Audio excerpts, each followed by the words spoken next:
People think my life changed because I left medicine, or because I built a business, or because I became confident. But none of that was the cause. All of that came after I started practicing one habit, long before there were any external results to prove that it was working. And it's not what you think. What's interesting is, once I saw it, I realized that this is the exact habit that most people never build. And that's why change doesn't stick. And just to be clear, this isn't about me. It's about the one habit that quietly determines whether your life actually changes or stays on repeat. So let's get into it. So the habit is this. You start acting from the identity you want before you feel ready or confident or qualified. And I know that probably sounds simple. In fact, it might sound so obvious that you are tempted to think, okay, got it, that makes sense. But here's the problem. This is one of those ideas that many people understand intellectually and then completely misapply in real life. They either try to force it or fake it or burn themselves out trying to become someone overnight. So in this video, I'm not just telling you what the habit is. I'm going to walk you through 5 very specific ways that this habit shows up in real life, the mistakes that people make, and how to practice it in a way that actually changes your behavior and your confidence over time. These 5 shifts are the difference between understanding this idea and actually becoming someone new. So here's the first way that this habit shows up in real life, and this is where most people get tripped up. Most people make decisions based on how they feel in the moment. If they feel confident, they act. If they feel motivated, they follow through. If they feel uncertain or tired or self-doubting, they hesitate. But here's the problem with that. Feelings are reactive. They're shaped by your past identity, not your future one. So if you wait to feel like the person that you want to become, you'll be waiting a very long time. This habit flips the order. Instead of asking, do I feel ready to do this? You ask, what would the version of me I'm becoming do next? And then, this is the key part, you do that, even if your feelings haven't caught up yet. Not dramatically, not perfectly, just consistently. This is exactly what I started doing long before anything in my life looked different on the outside. I didn't suddenly feel confident. I didn't wake up one day feeling like a different person. I simply started making small decisions from a different reference point. And over time, my brain started going, oh, this is who we are now. Here's why this matters for you. Your brain doesn't update your identity based on your intentions. It updates it based on your behavior. What you repeatedly do is what your brain uses as evidence. So every time you make a decision from your future identity, even just a small one, you're teaching your brain something new about who you are. And no, this doesn't mean ignoring your emotions. It means you stop letting them run the show. Because feelings are great, but they are terrible life coaches. If you've ever said things like, I'll start when I feel more confident. I just don't feel like myself lately. I know what to do, I just can't get myself to do it. Then this is the missing piece. This shows up in moments of visibility too. So let's say that you're in a meeting or a class or a group. You don't feel articulate. You don't feel confident, but you raise your hand and ask one question anyway. Not because it's brilliant, but because that's what someone who trusts their voice does. Your brain logs it. We speak up now. So this is shift number 1. Make decisions based on who you're becoming, not how you feel. You don't need to feel like the future version of you. You need to start acting like that person and then let the feelings catch up later. Okay, so here is the second way that this habit shows up. And honestly, this one changes everything. If you've ever tried to change your life, you already know this moment. You decide you're going to do something differently. You're clear, you're committed, and then a voice shows up. It sounds reasonable, familiar, and very convincing. It says things like, that's just not you. You've never been good at this. Be realistic. Why are you even trying? Most people think the solution here is to argue with that voice, to convince it, to overpower it with logic or motivation or affirmations. But that rarely works because that voice isn't a problem to be solved. It's simply your old identity doing its job. Your brain is designed to keep you consistent, not ambitious. So when you try to act outside of who you've been, your brain pushes back. Not because you're wrong, but because you're unfamiliar. So here's the shift that changes everything, and this is shift number 2. You stop negotiating with that voice.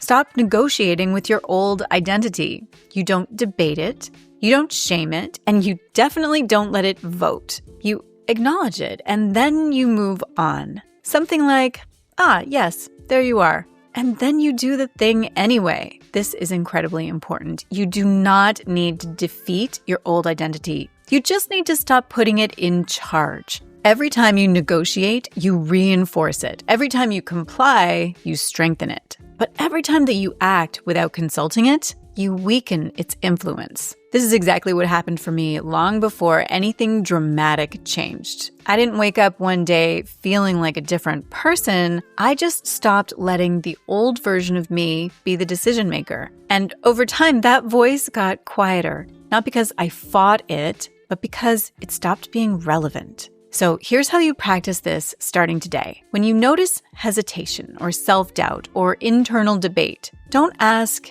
is this fear valid? Ask, who is this advice coming from? If it's coming from your past identity, you already have your answer. You don't need permission to move forward. You don't need consensus. You just need to stop reopening conversations that are already over. So here is the third way that this habit shows up. And this one is crucial if you've ever struggled with confidence or self-trust. Most people think that confidence comes from feeling ready. So they wait. They wait until they feel motivated, until they feel certain, until they feel like they finally believe in themselves. But that's not how confidence actually works. Confidence is not a personality trait. It's a byproduct, and it's built from evidence. Your brain doesn't ask, how do I feel about this? It asks, what proof do I have? This is why affirmations often fall flat. You can tell yourself, I'm confident all day long, but if your actions don't back that up,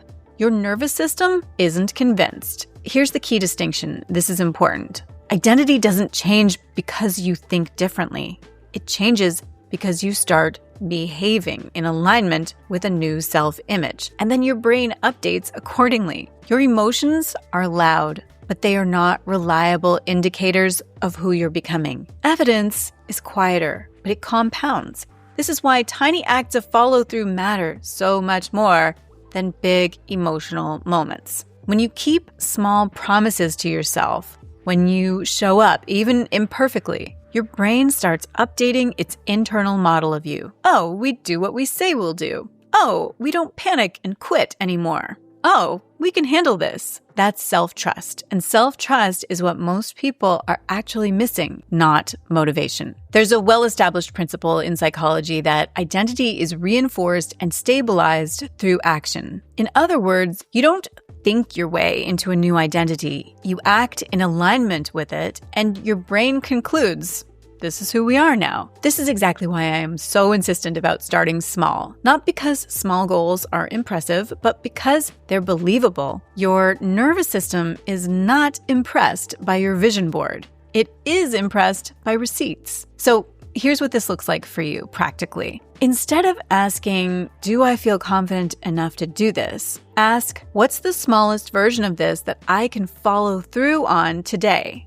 Then do that. Let the evidence stack up. Over time, something really important happens. You stop needing pep talks. You stop needing hype. You stop questioning yourself at every turn because your brain has proof, and proof is calming. Think about something as simple as opening your bank app. You don't feel ready to look. You don't feel calm about it, so you avoid it. But the moment that you open it anyway, even if the numbers aren't what you want, your brain registers something important. I don't avoid reality.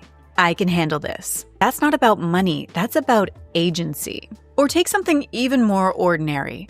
You're on the couch and you're tired. You've watched one episode and you're tempted to binge a few more. The old identity says, one more won't matter, but the future version of you turns the TV off anyway. Not with willpower, not with guilt, just because she said she would. That single moment teaches your brain we stop when we say we'll stop. So shift number 3 is this: treat evidence as more important than emotion. All right, let's move on to the 4th way that this habit shows up. And this is where a lot of people get it backwards. Most people think change is about willpower, about being stronger, more disciplined, more motivated. But the truth is, the people who change their lives aren't stronger, they're strategic. They stop asking themselves to fight their environment every single day. Your environment is shaping your behavior constantly, usually without you realizing it. What's on your phone, what's in your calendar, what you tolerate in your relationships, what you default to when you're tired. Those things matter far more than your intentions. So if you're trying to build a new identity, but your environment is still optimized for the old one, you're playing on hard mode. This is where the habit of acting from the identity you want becomes very practical. You start designing your surroundings to make the future version of you the path of least resistance. Instead of asking, why can't I stick to this? You ask, what would this version of me no longer negotiate with? For example, the future you doesn't keep apps on your home screen that drain your energy. The future you doesn't leave important things to decision fatigue. The future you doesn't tolerate constant interruptions or low-level chaos. This doesn't require a dramatic life overhaul. In fact, it works best when it's quiet. When I look back, some of the biggest shifts in my life didn't come from huge declarations. They came from small environmental changes that removed friction. Things like deciding in advance, setting non-negotiables, simplifying choices so I didn't have to rely on motivation. And here's the important part. This is not about becoming rigid or controlling. It's about becoming supported. Because when your environment supports the identity that you're becoming, you stop feeling like you're constantly starting over. You stop burning energy on decisions that you've already made. And that frees up a surprising amount of mental space, which is something that most people mistake for discipline, but is actually relief. So shift number 4 is this: design your environment to support the new identity. If you want this habit to stick, the habit of acting from the identity that you want, don't just focus on your behavior. Focus on the defaults around you, because in many cases, defaults decide outcomes.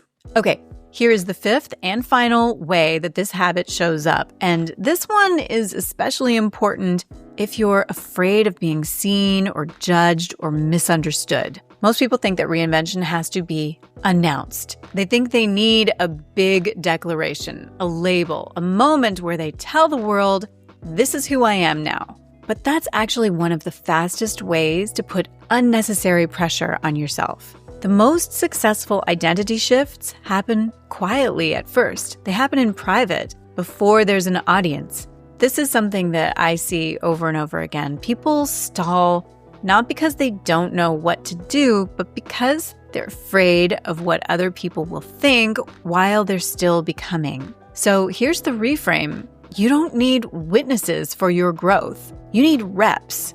You practice the identity in low-stakes situations. You rehearse it when no one is watching. You let it solidify internally before you expose it to the world. This is how confidence is actually built, not through visibility, but through familiarity. By the time other people notice the change, it already feels normal to you. So let's say you want to become a writer. Most people think that that would mean announcing it, posting about it, telling people, I'm working on a book. But the identity shift actually happens much earlier and much more quietly. It happens when you sit down in the morning and write one paragraph. No one sees it.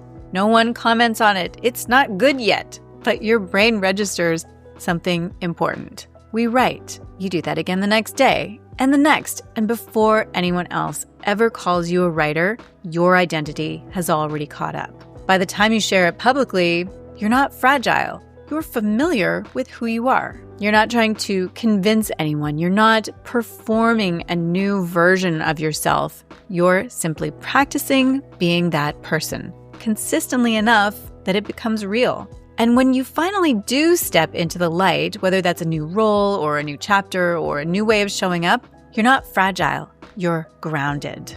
Now, if you step back and look at everything that we have talked about, you'll notice something important. This habit doesn't rely on motivation. It doesn't require confidence first, and it doesn't ask you to become someone else overnight. It works because it removes the biggest obstacle to change: waiting. Waiting to feel ready, waiting to feel confident, waiting for certainty or permission. Instead, this habit quietly changes how you make decisions. And when your decisions change, your identity follows. That's why this works when so many other approaches don't. You're no longer trying to fix yourself. You're no longer trying to force belief. You're simply showing your brain, through action, who you're becoming. And identity always catches up. So here's something that I want you to sit with. If you practice this one habit, just this one, for the next 6 months, you wouldn't just have different habits. You would have a different relationship with yourself. You would trust yourself more, second guess less, and make decisions from a steadier place. Not because you tried harder, but because you stopped waiting. So if this resonated and you are in a season where you know that you're ready for change, but you want it to be sustainable, not exhausting, then I would love for you to join me inside the Reset. It's my free 5-day challenge, and it will help you to start applying all this in a very practical, no-stress way. I will pop the link in the description below so you can just click that and get started. And when this video ends, I want you to watch the next one that I have linked on the screen that follows. It's called How to Reinvent Yourself. Feed your mind the future that you want. Because identity change doesn't happen in isolation. What you expose your mind to every day either reinforces who you've been or supports who you're becoming. That video will help you to make this habit stick, and I will see you there. Okay, hang on. Scratchy voice again. Okay. Okay. Things like deciding in advance. I froze. Deciding in advance. Okay. All right. That is a wrap.